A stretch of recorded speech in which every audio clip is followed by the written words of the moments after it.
Welcome to Between the Sheets, the podcast where we're going to cover a variety of topics related to sexual health and wellness. I'm Dr. Stephanie Zwonitzer, your host.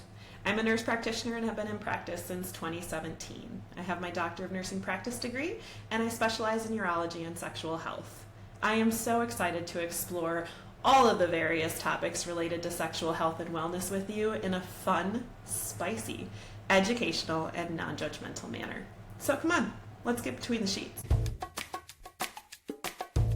Hey guys, welcome back to the podcast. I'm pretty excited today because I have a guest host on with me today, so you don't have to listen to me the whole time. I have Sofia Ashley here today. She is the founder of the Happy Vagina Project. She is a certified sex coach and educator with over 10 years experience teaching teens, adults, and tots about sex. And she is totally your TMI buddy who has been giving sex advice since high school. She is a mom and a stepmom living in a neurospicy household with a blended family, and she's just trying to keep her libido alive in this busy world while parenting 3 kiddos. Sofia spent her 20s at war with her vagina and searching for the grand orgasm. Along the way, she found out that the keys to better sex are the keys to better life, and that listening to her vagina was the key to it all. She supports moms and couples with her Light Your Fire 5-day challenge and her 9-month signature program, Sex After Kids. So she's going to help us talk today about having sex after kids and hitting the reset button with your spouse or partner. And so please help me welcome Sofia Ashley, and she'll take it away. So I always kind of like to start at the beginning, which is what has changed after kids specifically, right? Because there's definitely a difference between the early years of your relationship or the early months of your relationship and long-term relationships. But what has happened when children are in the mix, right? Yeah. And I like to think of it as like 4 dimensions of change. So one dimension is the physical dimension. That's your dimension, right? One person, if there was no adoption, right? One person carried a baby in their body. There was pressure on their pelvic floor muscles. Things have stretched. Things have moved. Maybe things have torn. Maybe things have been cut. Maybe there's been surgery, right? Yep. So on a physical level, your anatomy, your genital anatomy, and the things that are also involved in sexy time have been damaged or need to be repaired. And so you can have pain, numbness, irritation, or just a change in response, right? So what used to work for you maybe doesn't feel the same as it did, and you need to kind of map it, right? Absolutely. Also in the physical realm, we're looking at things like sleep, which you're not getting a lot of, maybe for a little while, maybe for a long while. I'm still putting a 13-year-old to bed every night, quite late, and talking late into the night, right? Yeah. Hormones would also play a role here. So if you're breastfeeding, people don't know that like you're getting all this oxytocin and like feel good hormones that are the same hormones that you get from sex. So whoever's breastfeeding is like full on that. They're not craving that. They're full. And whoever's not breastfeeding is like, what the heck? My supply for these things has disappeared, right? The list goes on. I could talk forever, but also things like which medication you're on, your birth control, Hashimoto's, like different autoimmune diseases, perimenopause, menopause. Like there is a whole laundry list of physical things that are going to interplay with your libido during those childbearing years. And some of those are going to affect you if you carried a baby. And if you adopted or are fostering, then some of those things are going to affect you. Sleep is universal, hormones, universal, all that kind of stuff, right? Mm-hmm. The second element is over on the emotional side. And, you know, there's the very typical ones like we want to be careful about how postpartum depression, anxiety, those kinds of things are interplaying with our desire. Definitely our couple connection takes a hit in that time. We've got this new 3rd, 4th, 5th person in our relationship. We're navigating that.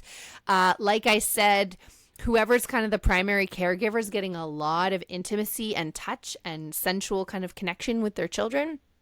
Not sexual, just sensual. Mm-hmm. And so their bucket is full. They're not craving that as much. But also a big piece here is like how much you feel like a team. And so, there's always those jokes, those memes about like women getting turned on when their partner's like vacuuming or like these kinds of things. But like emotional labor in your relationship and the split and how you're sharing childcare and chores has a huge impact on libido, in particular for people with uteruses. So if that felt equitable before baby and now it's shifted, you're going to see a shift in your libido and how you're feeling about your partner, especially if there's resentment and lack of communication and like those kinds of things happening. So that emotional realm's huge. Also things like body image, right? We're praying to go back to our pre-baby body. That's not happening. We don't necessarily feel sexy anymore. As well as, it's just escaped me now.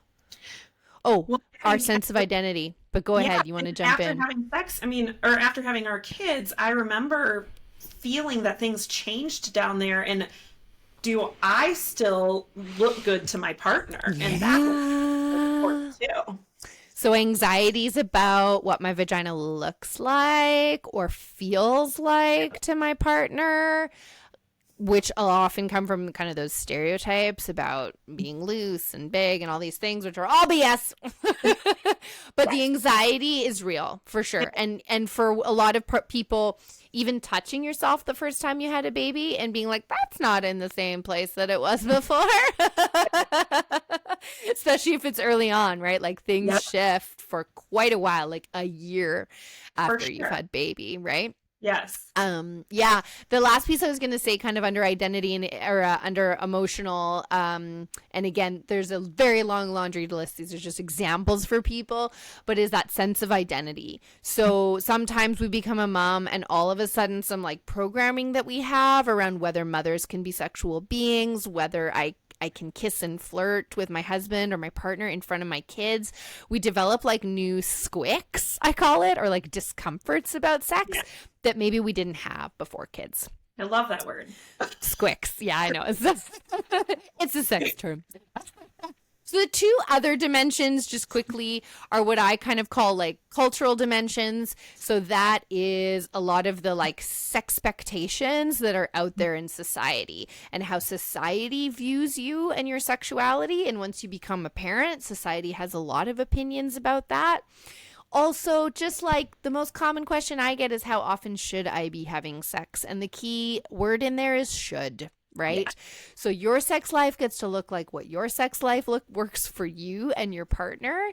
We can take the shoulds out of it, but there are so many in society about how often, what we should be doing, who should be doing what, and gender scripts are huge here. What men in particular are supposed to be doing and how they're supposed to be showing up and how women are supposed to be showing up. And when we haven't questioned those or pulled them apart in the background, they can be doing a lot to kill our sex drive for sure. Sure. And like one thing that comes to my mind is the 6-week postpartum checkup, right? That's supposed to be your, hey, go home and have sex. You're all healed up now. And for some women, they're not ready yet. Yeah, not even close. Yeah, so we do both partners a disservice with a lot of these myths about when people are supposed to be ready, what being ready looks like, the fact that also like we all think we're supposed to be born like 5-star sex chefs without ever cracking a book about sex.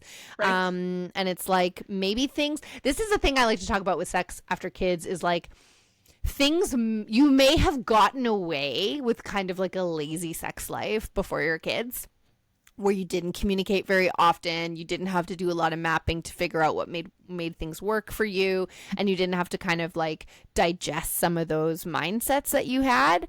But after kids, if things aren't working for you, it's because you can't like coast anymore. Stuff has shifted enough for you that you need to get intentional and bring your attention to this. Yeah. And that doesn't mean it's loads of work and we're excavating. There are very simple things that you can do. But the fact of the matter is like most people don't know them because we don't get taught them, right? Yeah. And then the last dimension before we move on is what I call the spirituality aspect. And so on a one dimension, that can be like, what religious background do you have and what messages are there about sex in that religion? And also more of a like global spirituality of like, what is my connection to myself, my wants, my needs, my identity. And when I don't have that, because my entire world just shifted and the rug got pulled out from under me, I need to like rebuild that connection to find myself back to a place where I'm like feeling solid in that and able to then like connect with my partner, if that makes sense. Yeah, absolutely. Yeah. Yup. So as you can see, lot that has changed. And I think the biggest thing that I see for people in the beginning is just this feeling broken. So they have no idea how to map that all out. They have no idea how to diagnose that. And they're just like, I don't want sex. Clearly something's wrong with me. Or when I do have sex, it doesn't feel good, or it hurts, or it's irritating. Something's wrong with me. Or something's wrong with my partner. He doesn't have fucking magic hands. Like, why can't he just have magic hands?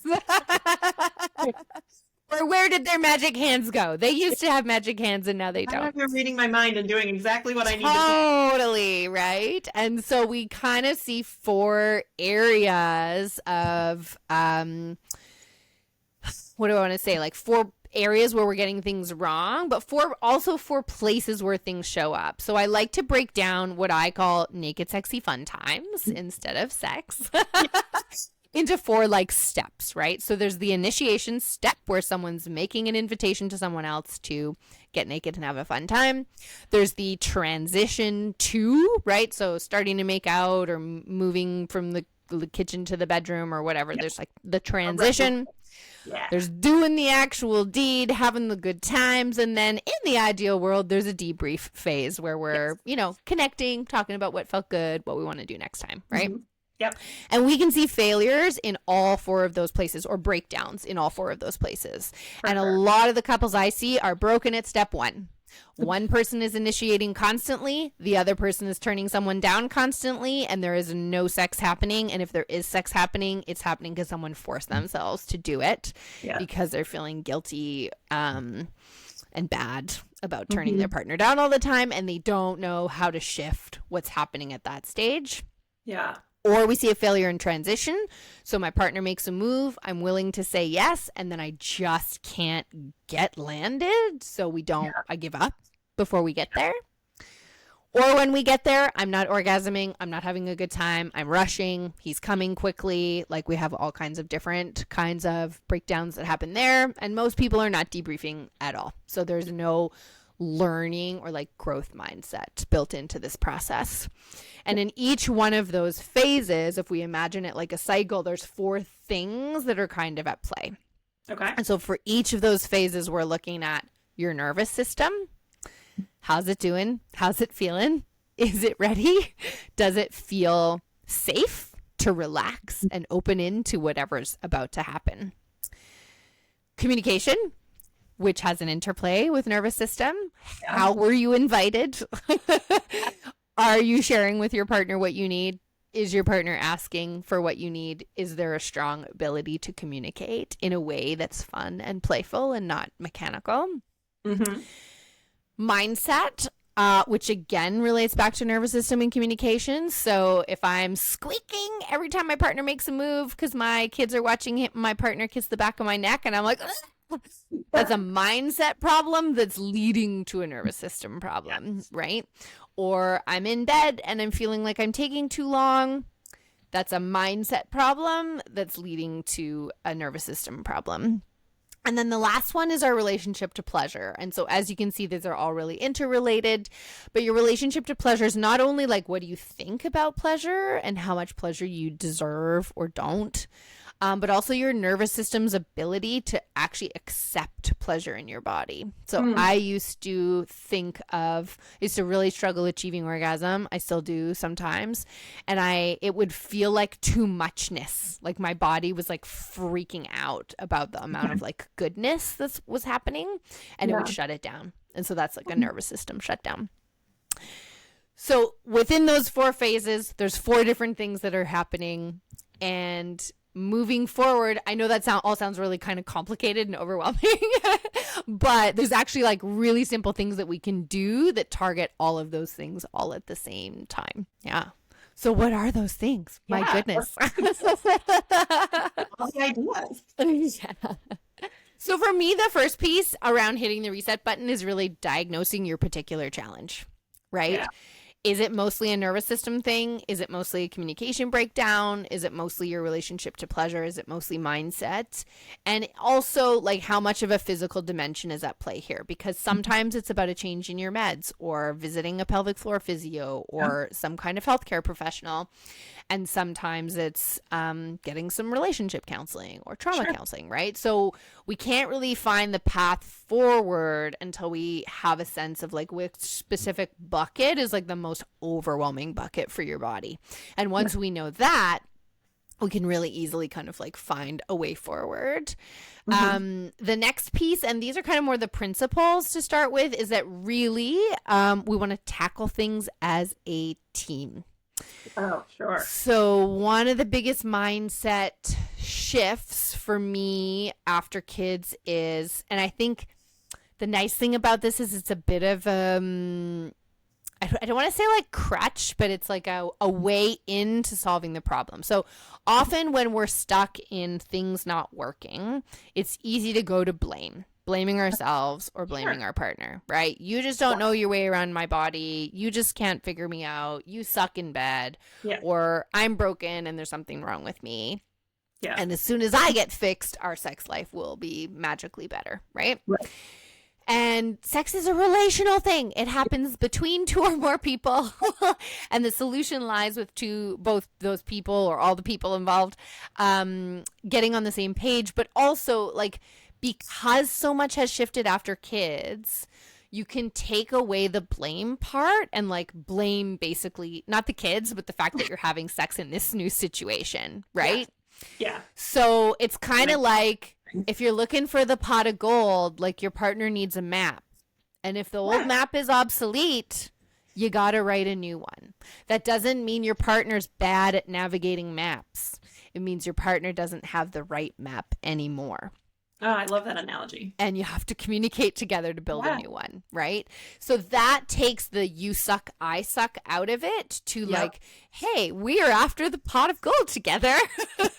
How are we going to build this map, or a map for you and your pot of gold and a map for me and my pot of gold? And how do we acknowledge what's shifted and what's not working anymore and explore and play and find out what is working for us, right? Yes, love that.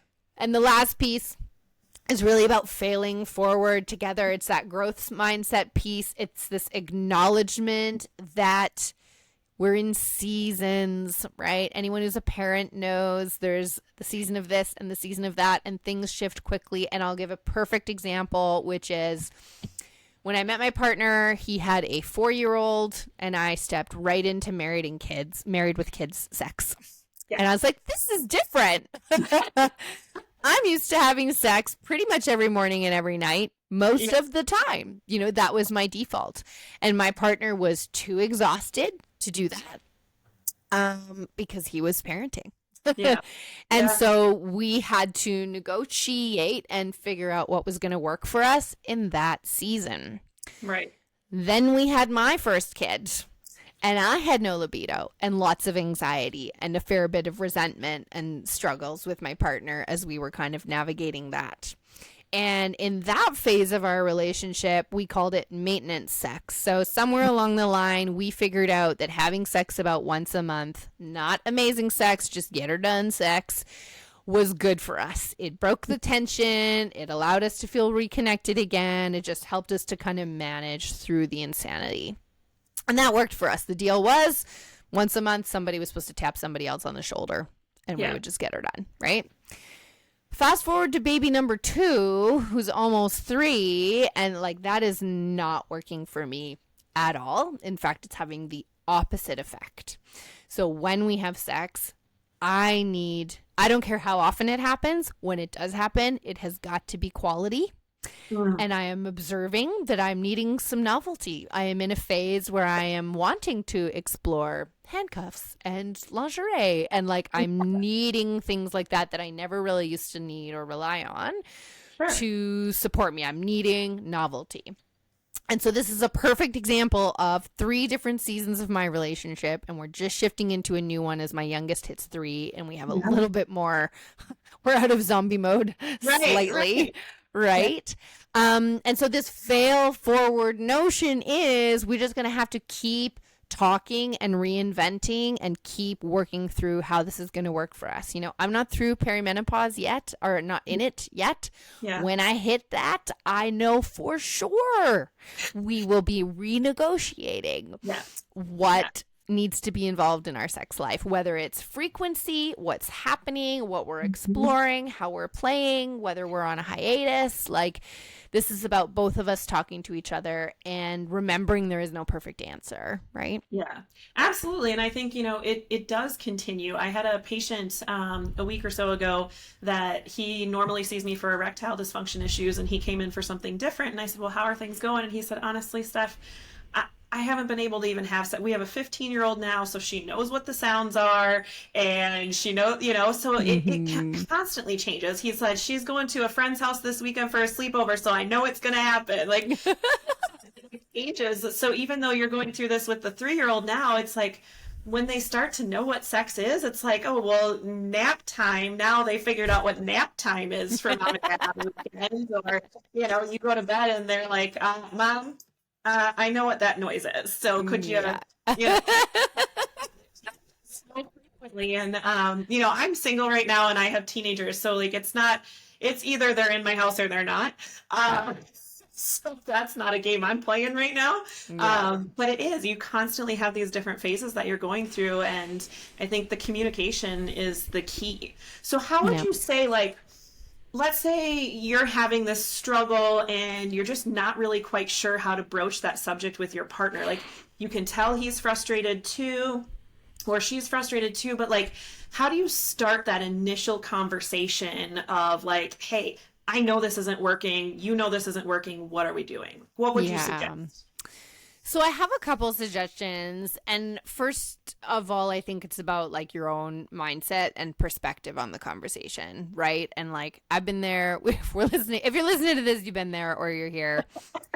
And sometimes, like, I hope it doesn't have to get to this point, but sometimes it gets to the point where like not talking about it is getting harder and having bigger consequences than talking about it. Because usually what prevents us from talking about it is we are afraid of hurting their ego or their feelings. If we don't have great communication skills in our relationship, we may be worried we're going to get a defensive response to our vulnerability, which means we kind of like shut down before we even table the conversation.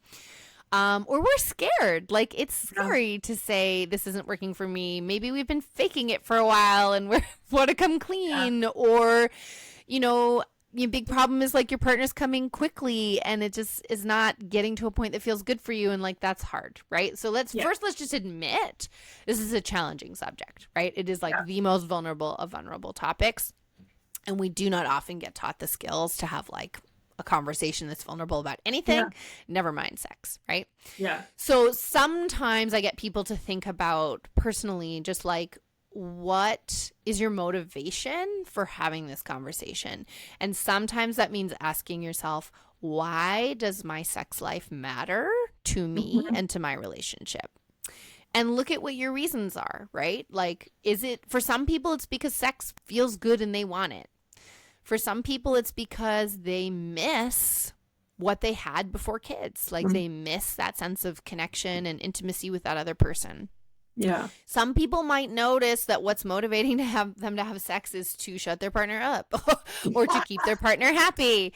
And that can be an interesting clue to be like, if you are doing this out of duty because you don't have a good relationship with your own pleasure, because as a woman, you weren't taught that your sexuality mattered.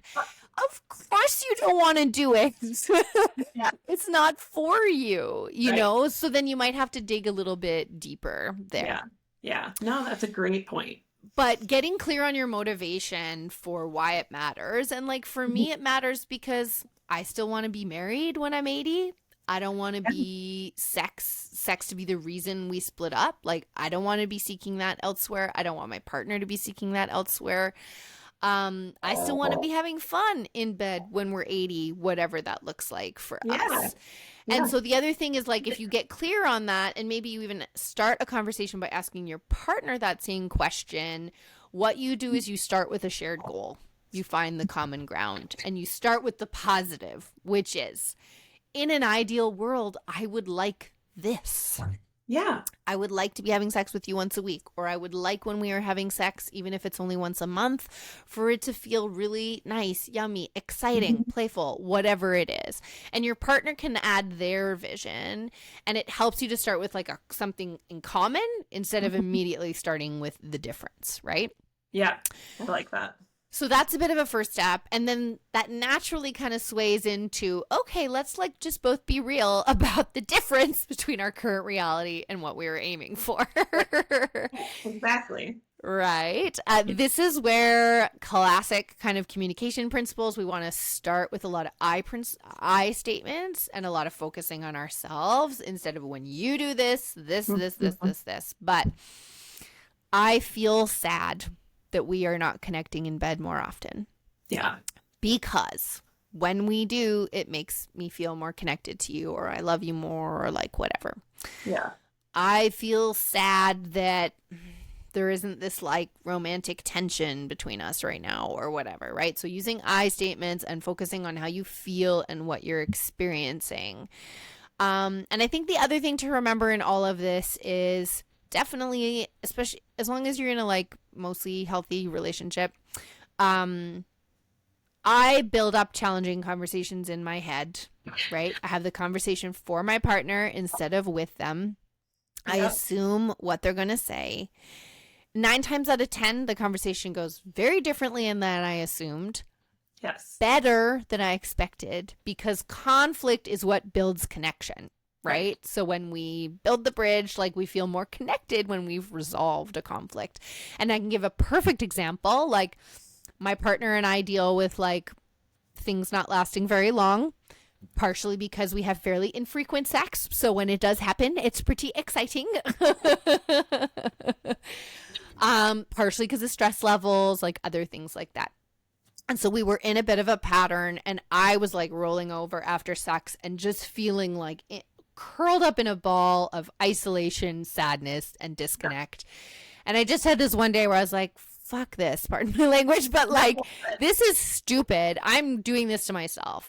And I have to admit, it was actually my partner who was brave enough to just be like, I know how you're feeling over there, even though you think I don't. Right. I'm having a hard time with this too. And we had a conversation, we talked about it, and I just said, like, I enjoy having sex with you, and it's disappointing for me when it doesn't last that long, because it feels the best, like the 2 minutes before you finish, the 2 seconds before you finish there, and then it's over. And I have like just started going, arriving at the party. Yeah. And we actually ended up getting so turned on by our conversation, we had sex after it. I know. So remembering sometimes you're in your own head. Yes. And that just like naming the elephant can be the hardest part. And then you look at the elephant and you're like, oh, actually this elephant's a lot smaller than I thought. I was building it up to be a very big thing. Yeah. I think my last tip there is you can talk about sex in theory before talking about your specific sex life.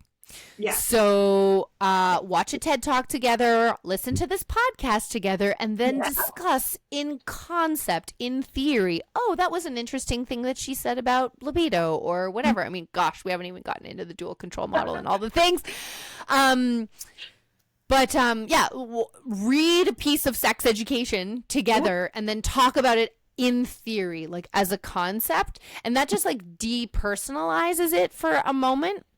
And then it can allow you to start to make links back to your sex life, but in a positive way where people feel less threatened and less like, I'm here to have a conversation about how shitty you are. I hope that's helpful.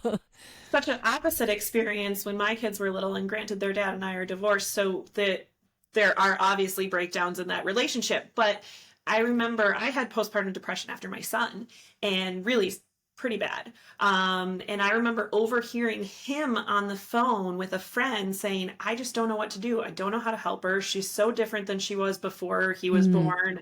And we were not having sex at this time, or if we were, it was like my obligatory, I'll just lay here while you know, that kind of thing. Yeah. But I remember overhearing that. And for me, that was so powerful to go get the help I needed and to start down that journey for myself so that I could then help us as a couple.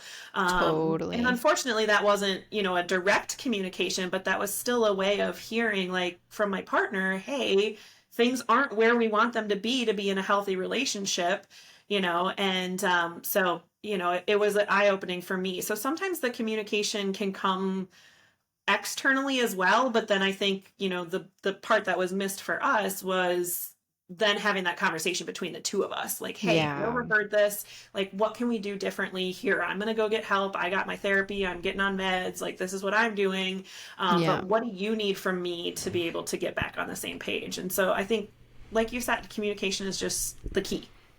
It's so true. And I mean, we could go down a rabbit hole of emotional labor because I think a lot of women spend a lot of time being the ones working on their relationship or feeling like they're the ones that are broken. And that's part of what I'm trying to shift with my program, is to like engage male partners in particular in like finding the solution and exploring their half of the challenge. And also when we get down to communication, like it starts with self. Like you have to get clear on why this matters to you, what's not working for you, and what you want it to look like. And if you can't articulate those things, you need to spend some time exploring them so that you can articulate them. Because if there isn't a clear ask, your partner has no chance, you know?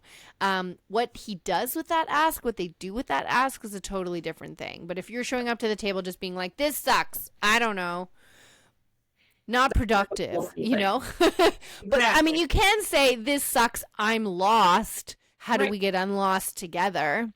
Yeah. But this sucks, I don't know, you fix it. Not helpful. Absolutely. Yeah. No, this has been great. I appreciate it so much. And I know that you also do like some tantric teaching, and I believe you even told me like some somatic energy kind of stuff. So we'll have to have you back on to go through some of that and talk about that. So I'm so excited that you are here today. Any plugs you need to do for your own things here? Yeah, well, I'm just finishing up a quiz for folks, which helps with that diagnose part. So where is our core issue? And then it has a nice little challenge that's like totally manageable, 1 15-minute date with your partner to help support you with that. So how can I help you shift your communication? How can I help you work with your nervous system? How can we reset your relationship to pleasure or play with your mindset a little bit? Because I find so much, in particular, if we're looking at women, they're not initiating. They feel bad that they're not initiating and they don't know how to initiate. So this quiz is meant to help you kind of identify where your biggest hurdle is, and then to help you initiate not sex, but a connected, intimate moment with your partner where you're going to kind of learn and reset a little bit. So I will make sure to send you the link for the show notes for that. Awesome. People can find me over on Instagram at the Happy V Project or on my website, thehappyvaginaproject.com. Yeah, I share so much over there. There's so much to say. We will send everyone over your way. I'm so grateful to have had you on today. Thank you so much. Thanks for having me. Absolutely. Thank you for listening and spending time with me today. You can catch new episodes of Between the Sheets every Wednesday, because what better way to add some spice to your life than to have a new podcast on Hump Day? We will continue to explore common, uncommon, and taboo topics related to sexual health and wellness. Please send any comments, questions, or stories to podcastbetweenthesheets@gmail.com. That's all one word, podcastbetweenthesheets@gmail.com. Have a great day. And remember how important it is to discuss these topics with your friends, your family, and of course your partners. In fact, you can like, follow, and share this podcast so they can see it too. See you next time for more sexual health topics between the sheets.